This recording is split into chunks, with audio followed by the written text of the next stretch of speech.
Chers apprenants, en cette période de confinement, le gouvernement, à travers les ministères sectoriels de l'éducation et de la formation, vous invite à suivre vos enseignants dans des séances de rappel de cours, exercices et devoirs, matière par matière, sous la supervision pédagogique des directeurs d'enseignement et des inspecteurs spécialisés dans leur discipline. Ces rappels de cours sont mis à votre disposition à travers les radios, les télévisions et les applications web. En cette période de Covid-19, suivez les cours, faites vos exercices et continuez d'apprendre vos leçons en attendant le retour à l'école.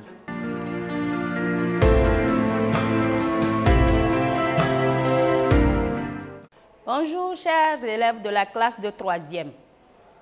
Je suis une fois encore ravie d'être devant vous. Je suis Agba Meheza, professeur de français au CEG Tokoin Nord. À cette séance de révision, nous allons échanger en conjugaison. Mais pas de manière classique, mais de manière moderne, étant donné que la conjugaison est au service de la production. Alors, nous allons apprendre à utiliser par des astuces correctement l'imparfait de l'indicatif et le présent du conditionnel. J'espère que vous avez vos cahiers de cours bien sûr, vos cahiers d'exercices et vos stylos. Aujourd'hui, en conjugaison, nous parlerons de l'imparfait de l'indicatif et du présent du conditionnel, des confusions à éviter. Alors, pour aller dans le vif du sujet, nous avons prévu des objectifs. Comme objectif, à la fin de cette séance, vous devez être apte à conjuguer correctement le présent du conditionnel et l'imparfait de l'indicatif dans vos productions. Savoir quand et comment les utiliser dans vos productions orales et écrites, et enfin, éviter de les confondre. Que faut-il retenir d'essentiel? Par essentiel, qu'est-ce que nous entendons? On sait que nous connaissons l'imparfait de l'indicatif et le présent du conditionnel. Mais il y a des choses que nous devons nous rappeler. Quelles sont ces choses que nous devons nous rappeler? Ce que nous devons nous rappeler, c'est que l'imparfait et le présent du conditionnel sont des temps verbaux. L'imparfait de l'indicatif est du domaine du réel. Il exprime quoi? Il exprime des actions déjà accomplies, qui ont duré dans le temps, qui continuent. Dans un récit, l'imparfait sert à décrire. Vous vous rappelez, nous avons parlé de description ici. Donc, quand vous voulez décrire une action, un cadre, un lieu, une chose, un animal ou une personne, on utilise quoi? On utilise l'imparfait de l'indicatif. Nous allons avoir quelques exemples. J'espère que vous pouvez faire des phrases en utilisant l'imparfait de l'indicatif. Je vous donne une minute. Oui, oui. Les élèves écrivaient au tableau lorsque l'enseignant rentra en classe. Observez bien cette phrase. Il y a deux verbes conjugués.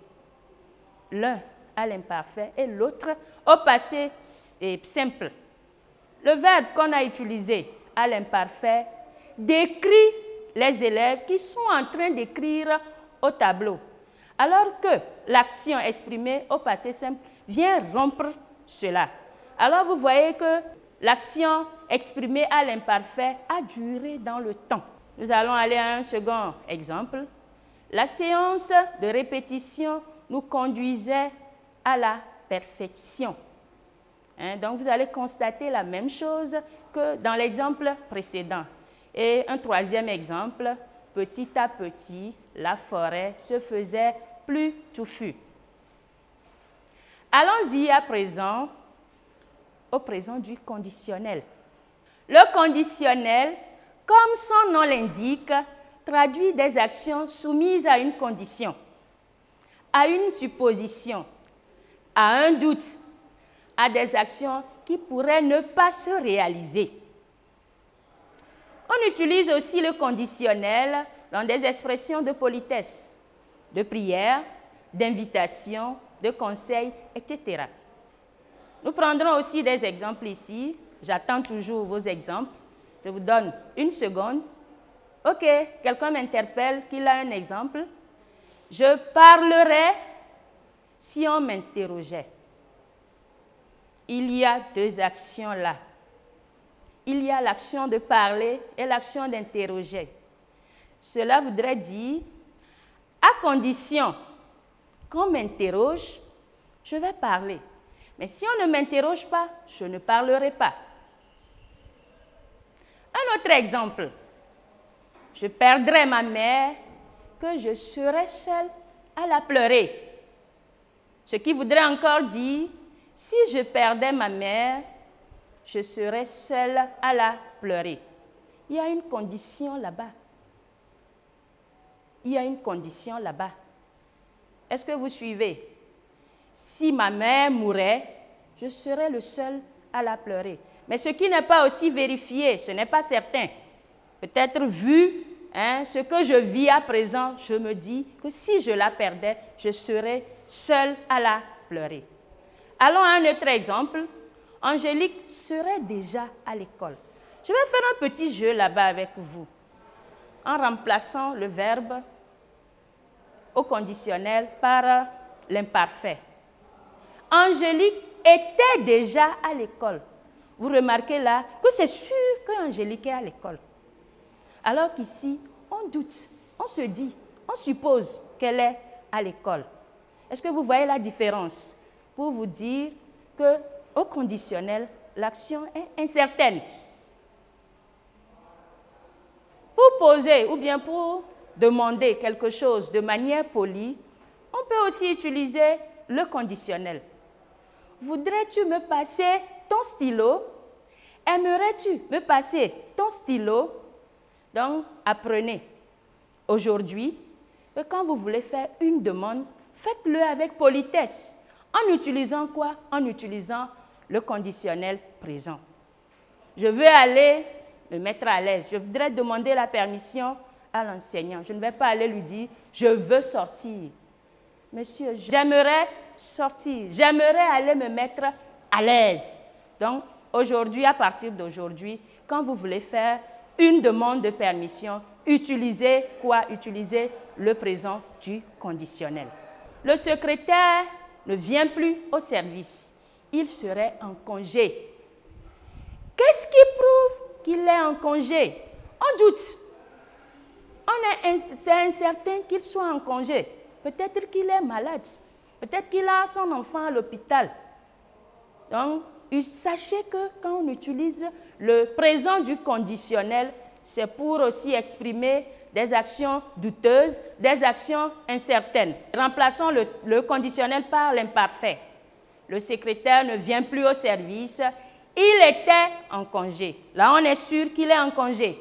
Alors que quand on met le verbe au conditionnel, on n'est pas sûr. Ce n'est pas réel. On ne sait pas si réellement il est en congé ou il a d'autres problèmes. Que retenir des désinences de ces deux temps verbaux? Les désinences de l'imparfait et du présent du conditionnel prêtent souvent à confusion car identiques. Vous allez remarquer que dans les deux temps, on a les mêmes désinences. Est, ion, ié, est. Nous allons aller aux exemples et vous allez comprendre. Quand nous prenons le verbe marcher, à l'imparfait, on dit « je marchais ». Au conditionnel présent, on dit « je marcherai ». Vous remarquez qu'il y a « est ». Le verbe finir, nous finissions à l'imparfait. Au présent du conditionnel, nous finirions. Il y a ion, ion, toujours identique. Il vendait, il vendrait. Pour vous dire que ces désinences sont les mêmes à l'imparfait comme au présent du conditionnel. Alors, nous allons faire des constats.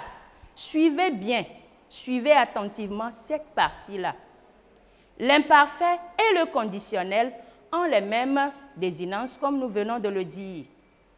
La seule différence est qu'au conditionnel, on ajoute les terminaisons de l'imparfait à l'infinitif des verbes à conjuguer.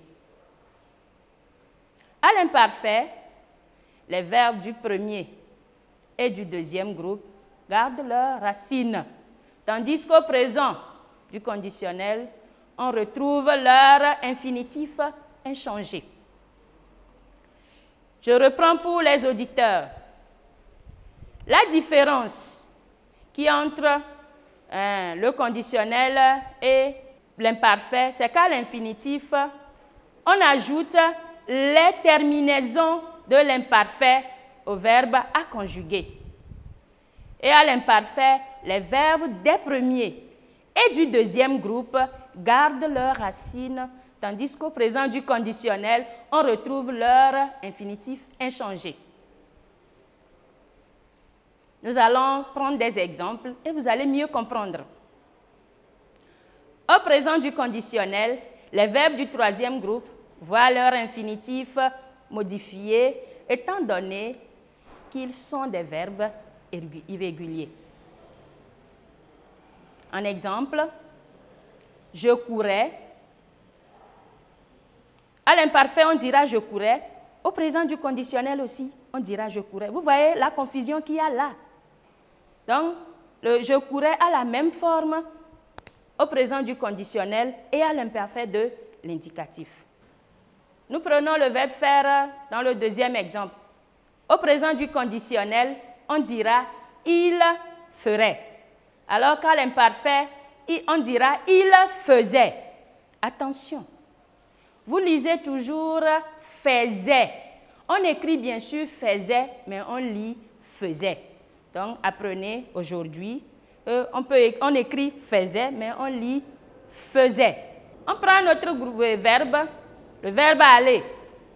Au présent du conditionnel, on dira j'irai, alors qu'à l'imparfait, on dira j'allais.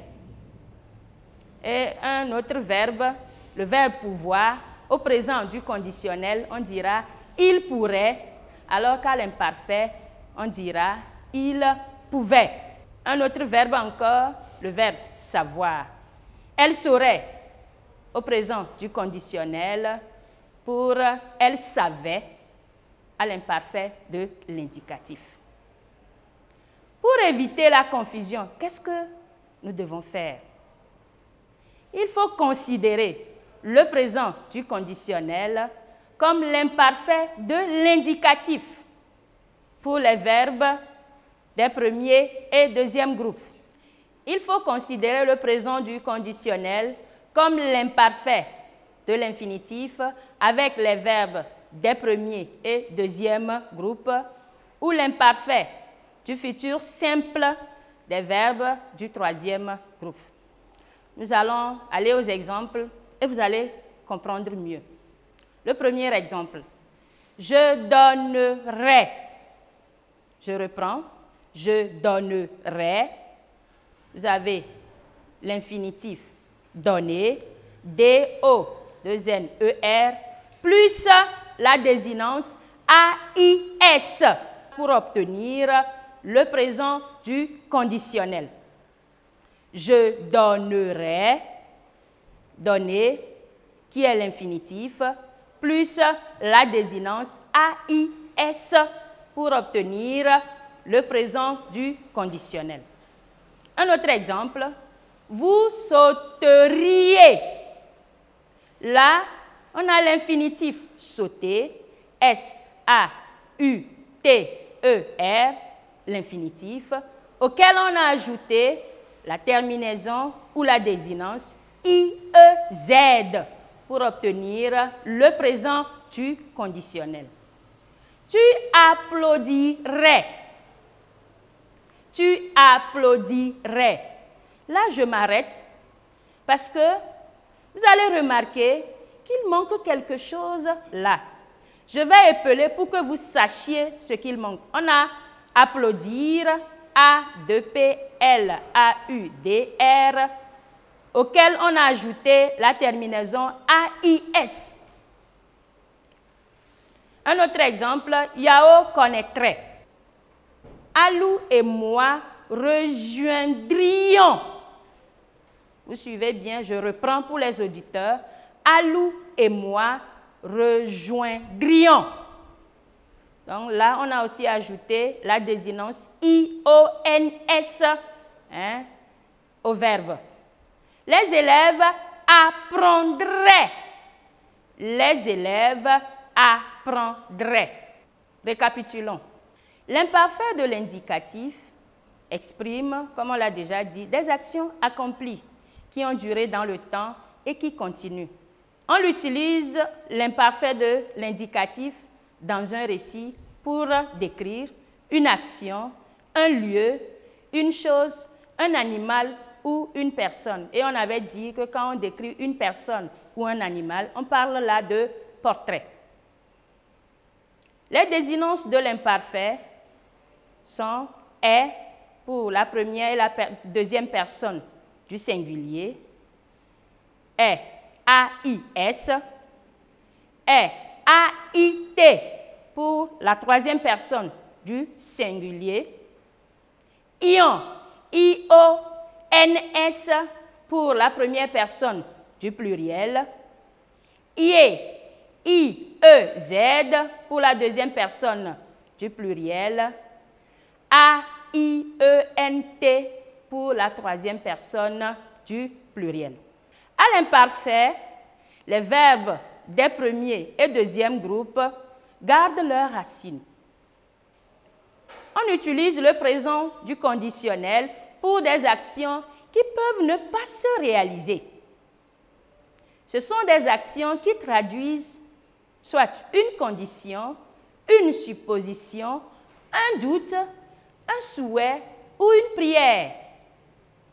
Les désinences du présent du conditionnel sont, pour la première personne du singulier, A-I-S, est A-I-S, pour la première personne du singulier. A-I-T pour la troisième personne et I-O-N-S pour la première personne du pluriel, I-E-Z pour la deuxième personne du pluriel et A-I-E-N-T pour la troisième personne du pluriel. Donc, les deux temps ont les mêmes désinences. Ces désinences à l'imparfait s'ajoutent à la racine des verbes, surtout les verbes des premiers et deuxième groupes, alors qu'elles s'ajoutent à l'infinitif de la plupart des verbes, sauf les verbes du troisième groupe pour leur irrégularité. Alors à présent, nous allons nous exercer un peu. Dans un premier exercice, nous allons faire de la conjugaison classique des verbes suivants à l'imparfait, puis au présent du conditionnel en utilisant les pronoms de la conjugaison. Je reprends pour les auditeurs. Faire la conjugaison classique des verbes suivants à l'imparfait, puis au présent du conditionnel en utilisant les pronoms de la conjugaison. Aimer ses études, franchir une classe, vouloir réussir. Je reprends pour les auditeurs. Aimer ses études, franchir une classe, vouloir réussir.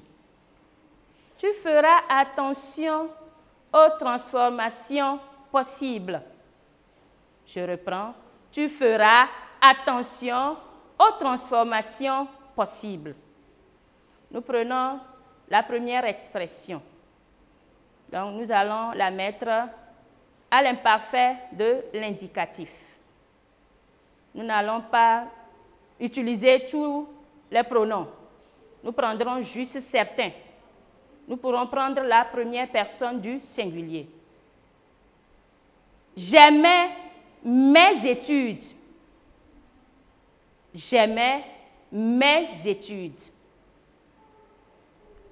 Nous aimions nos études. Nous aimions nos études. Ils aimaient leurs études. Ils aimaient leurs études. Nous l'avons fait à l'imparfait. Passons à présent au présent du conditionnel. Là, on dira « J'aimerais mes études. » J'aimerais mes études. Nous aimerions nos études. Nous aimerions nos études. Et enfin, ils aimeraient leurs études. Donc, vous avez vu, c'est bon. Donc, vous allez faire l'exercice pour le deuxième exemple. Je vous donne une seconde. Répare les verbes conjugués, puis exerce-toi à les transformer à l'imparfait de l'indicatif, puis au présent du conditionnel. Je reprends pour les auditeurs. Répare les verbes conjugués, puis exerce-toi à les transformer à l'imparfait de l'indicatif et au présent du conditionnel. Nous allons aller au texte, à la lecture du texte. Suivez. Combattez. Je viens d'apprendre que les élèves se sont concentrés quand j'ai passé ce cours de conjugaison. Nous ne pouvons que les encourager à la patience et à la révision des cours, comme on le dit. Tu vois déjà, combattez. En attendant la reprise des classes, vous devez, tes amis et toi, comprendre que vous allez vous mettre au travail. Vous avez beaucoup à gagner si vous mettez vos portables et tablettes au service de l'apprentissage à distance. Nous avons connu des moments de joie avant le Covid-19 et nous tous, nous souhaitons les retrouver. Mais en attendant, tu dois réunir tes forces. Nous enjoignons les nôtres afin que vous tous, vous partiez un jour la tête haute en classe supérieure. Je reprends la lecture. Donc, la consigne était de repérer les verbes conjugués, puis de les mettre soit à l'imparfait ou au présent du conditionnel. Donc, nous allons aller à la correction parce que je sais que vous êtes très fort et vous avez réussi à déceler ces verbes et à les mettre à ces temps. Combattez. Je venais d'apprendre que les élèves se concentraient quand je passais ce cours de conjugaison. Nous ne pouvons que les encourager à la patience et à la révision des cours, comme on le disait. Tu voyais déjà, combattez. En attendant la reprise des classes, vous deviez, tes amis et toi, comprendre que vous iriez, vous voyez un peu là, que vous iriez, le verbe là est au présent du conditionnel. Vous mettre au travail, vous auriez beaucoup à gagner si vous mettriez vos portables et tablettes au service de l'apprentissage à distance. Nous connaissions des moments de joie avant le Covid-19 et nous tous, nous souhaiterions les retrouver. Mais en attendant, tu devrais réunir tes forces. Nous enjoindrions les nôtres afin que vous tous, vous partiez un jour en classe supérieure, la tête haute. Je vais reprendre la lecture de la correction. Combattez. Je venais d'apprendre que les élèves se concentraient quand je passais ce cours de conjugaison. Nous ne pouvions que les encourager à la patience et à la révision des cours, comme on le disait. Tu voyais déjà, combattez. En attendant la reprise des classes, vous deviez, tes amis et toi, comprendre que vous iriez vous mettre au travail. Vous auriez beaucoup à gagner si vous mettriez vos portables et tablettes au service de l'apprentissage à distance. Nous connaissions des moments de joie avant le Covid-19 et nous tous, nous souhaiterions les retrouver. Mais en attendant, tu devrais réunir tes forces. Nous enjoindrions les nôtres afin que tous vous partiez un jour en classe supérieure la tête haute. D'après Donatien Forbes, mon souhait. Nous allons prendre un exercice à faire à la maison. Voici l'intitulé de l'exercice.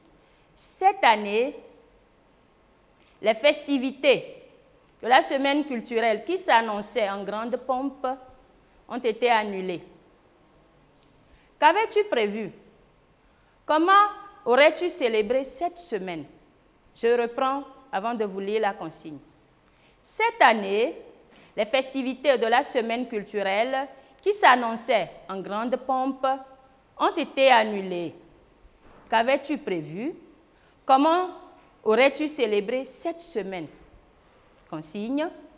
Rédige un paragraphe d'au moins 15 lignes en employant l'imparfait et le présent du conditionnel.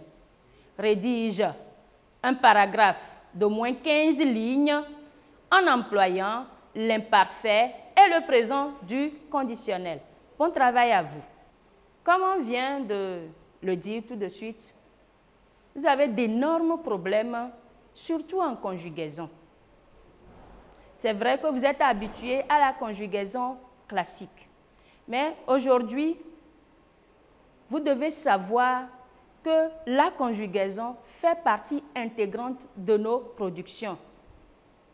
Et quand on sait conjuguer, quand on sait mettre un verbe ou bien on sait choisir le temps approprié, on arrive aisément à donner le message et ce message aura un bon sens et on aura les intentions que nous avions à transmettre.